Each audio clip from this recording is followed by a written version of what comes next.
Hello students, मैं शिवांगी गुप्ता आप सभी का सीजी मैपोलॉजी के इस ऑनलाइन प्लेटफॉर्म में स्वागत करती हूँ। आज का जो हमारा टॉपिक होगा वो जनजाति शिल्प कला से संबंधित होगा। इसमें हम जितने भी एग्जाम में पूछे गए क्वेश्चन हैं वो हम कवर करते चलेंगे। चलिए स्टार्ट करते हैं पहले क्वेश्चन से। पहला क्वेश्चन है, छत्तीसगढ़ राज्य के निम्नलिखित में से किस क्षेत्र में धातु कला के निर्माण के लिए जनजातियों द्वारा भ्रष्ट मोम पद्धति अपनाई जाती है?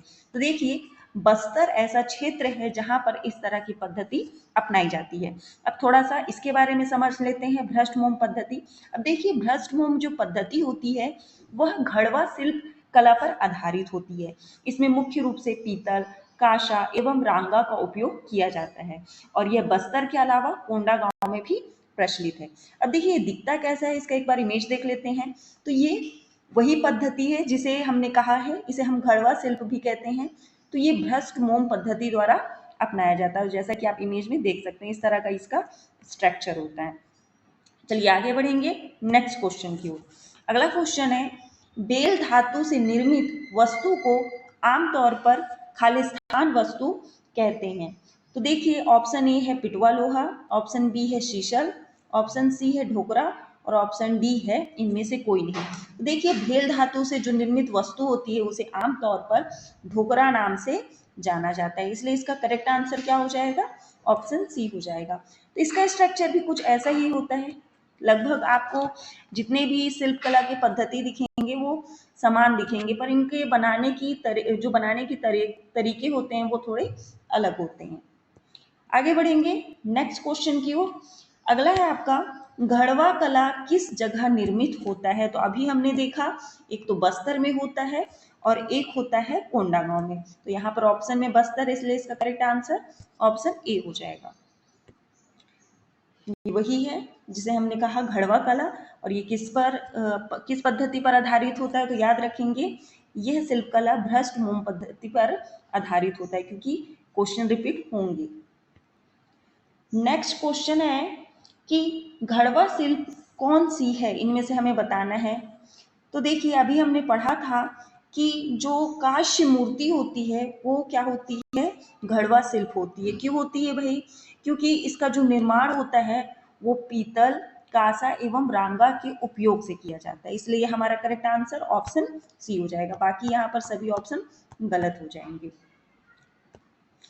नेक्स्ट है, इस राज्य की निम्नलिखित में से कौन सी शिल्प कला भ्रष्ट मोम पद्धति के लिए उपयोग की जाती है?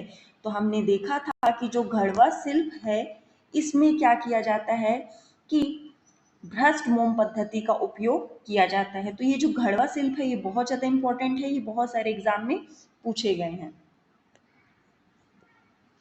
अगला क्वेश्चन है, छत्तीसगढ़ के सरगुजा में कौन सी जाति धातु मूर्ति कला का कार्य करती है? तो देखिए, छत्तीसगढ़ के एक सरगुजा क्षेत्र में एक जाति है जिसे हम मलार कहते हैं।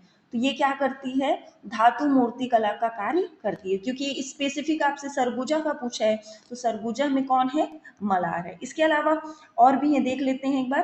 तो देखिए, घड़वा अगर पूछे तो ये बस्तर क्षेत्र का होता है, अगर झारा पूछे तो ये रायगढ़ क्षेत्र का, और मलार जो होते हैं वो सरगुजा क्षेत्र का। तो ये सभी जगहों का, क्षेत्र का और धातु कला का भी नाम ध्यान रखेंगे।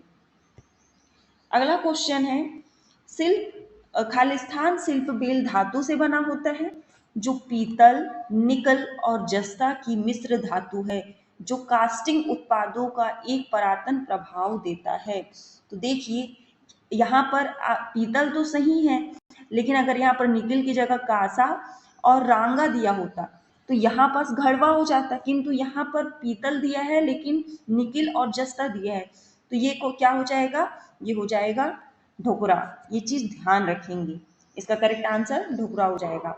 अगर आपको पीतल बोले, कांसा बोले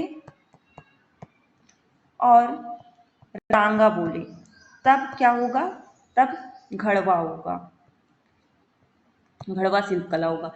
किंतु पीतल ना देकर यहाँ पर क्या दे देगा? पीतल ना देकर यहाँ पर निकिल दे दिया, निकल और जस्ता दे दिया, उस स्थिति में ढोकरा होगा। तो ये बेसिक चीजें इनका ध्यान रखेंगे। अगला क्वेश्चन है, निम्नलिखित में से हनाल गड्ढा, आपने नाम सुना है, ये बहुत इंपॉर्टेंट क्वेश्चन है, हाल फिलहाल में लगातार एक बार पूछा गया है, जैसा कि आप इसमें देख सकते हैं 2016, 17 और 19 में पूछा गया था। तो हनालगट्टा स्मृति स्तंभ कौन सी अनुसूचित जनजाति बनाती हैं? तो ध्यान रखेंगे, माड़िया जनजाति के द्वारा हनालगट्टा को मनाया जाता है। ये क्या होता है? एक प्रकार का स्मृति स्तंभ होता है। तो इसका करेक्ट आंसर क्या हो जाएगा? इसका करेक्ट आंसर ऑप्शन डी हो जाएगा। और आपसे एक सवाल ये भी पूछा जा सकता है कि हनालगट्टा क्या है? तो हनालगट्टा स्मृति स्तंभ है, पर किससे संबंधित है? तो ये एक प्रकार का मृतक स्तंभ से संबंधित है। याद रखेंगे, हनालगट्टा मृतक स्तंभ है, जिसमें स्मृति को स्मृति स्तंभ भी कहते हैं। चलिए आगे बढ़ेंगे। अगला क्वेश्चन है, कलात्मक वस्तुओं के निर्माण में इस राज्य की जनजातियों द्वारा निम्नलिखित में से किसका उपयोग नहीं किया जाता? तो लकड़ी का उपयोग किया जाता है कलात्मक वस्तुओं के निर्माण में, मिट्टी का उपयोग किया जाता है और धातु का उपयोग किया जाता है, किंतु हाथी दांत का उपयोग नहीं किया जाता। और यहाँ पर नहीं पूछा, इसलिए इसका करेक्ट आंसर ऑप्शन डी हो जाएगा। अगला क्वेश्चन है, इस राज्य का निम्नलिखित में से कौन सा क्षेत्र कास्ट कला के लिए प्रसिद्ध है? तो देखिए, जब भी कास्ट कला का नाम आता है तो आप बिल्कुल एकदम आंख बंद करके बस्तर का नाम लिख देंगे, क्योंकि बस्तर में कास्ट कला बहुत ज्यादा प्रसिद्ध है। इस पर हाल फिलहाल में भी पद्म पुरस्कार से सम्मानित किया गया है। अगला क्वेश्चन है, छत्तीसगढ़ के कौन से दो जिले पीतल और कांस्य का उपयोग करके बेल मेटल हस्तशिल्प डोगरा कला, इसका सामान्य नाम क्या है? बेल मेटल हस्तशिल्प, याद रखेंगे, गढ़ने के लिए लोकप्रिय है। फिर से क्वेश्चन पढ़ेंगे, छत्तीसगढ़ के कौन से दो जिले पीतल और कांस्य का उपयोग करके बेल मेटल हस्तशिल्प, जिसे हम सामान्य भाषा में या हमारे लोकल भाषा में डोगरा कला कहते हैं, गढ़ने के लिए लोकप्रिय है? तो वो दो जगह कौन है? एक तो बस्तर है और एक रायगढ़ है। तो इनका नाम याद रखेंगे, बस्तर और रायगढ़ का, इसलिए इसका करेक्ट आंसर ऑप्शन ए हो जाएगा।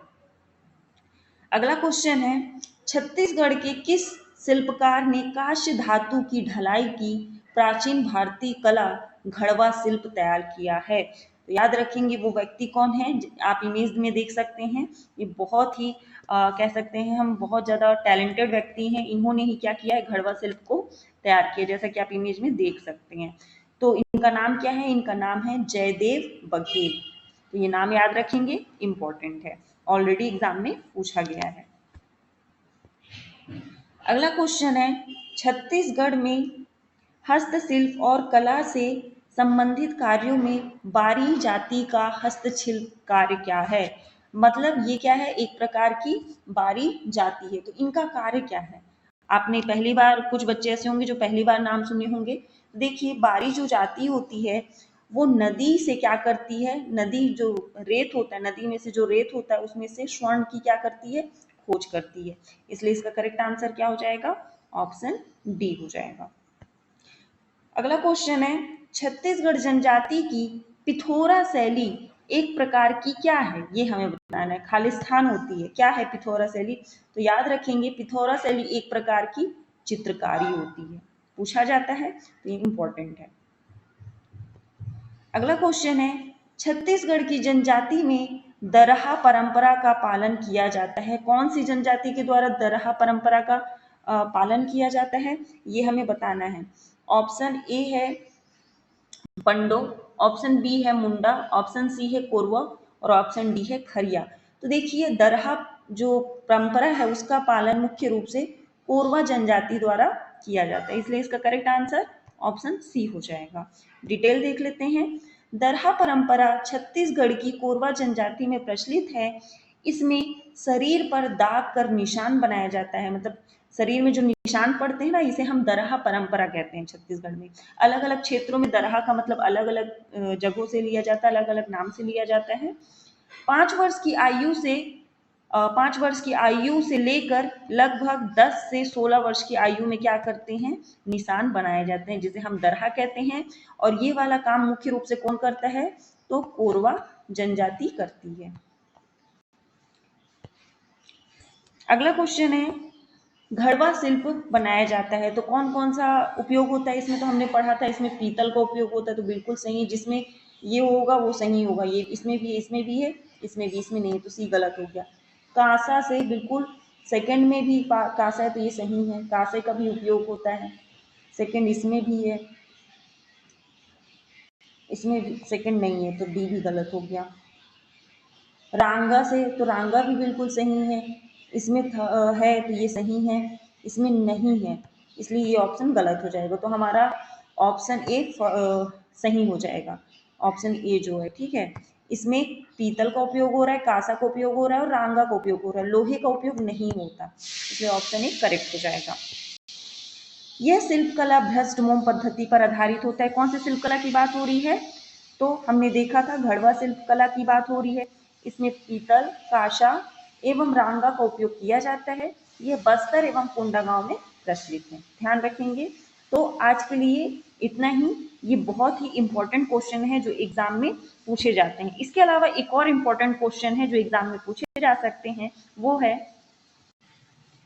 बेल मेटल कलाकृतियाँ मुख्य रूप से कौन सी धातु से बनी होती है? तो ये पूछा जा सकता है, तो याद रखेंगे बेल मेटल कलाकृति जो होती है वो कांसा और पीतल की बनी होती है। तो चलिए आज के लिए इतना ही, कल हम मिलेंगे एक नए टॉपिक के साथ। Thank you.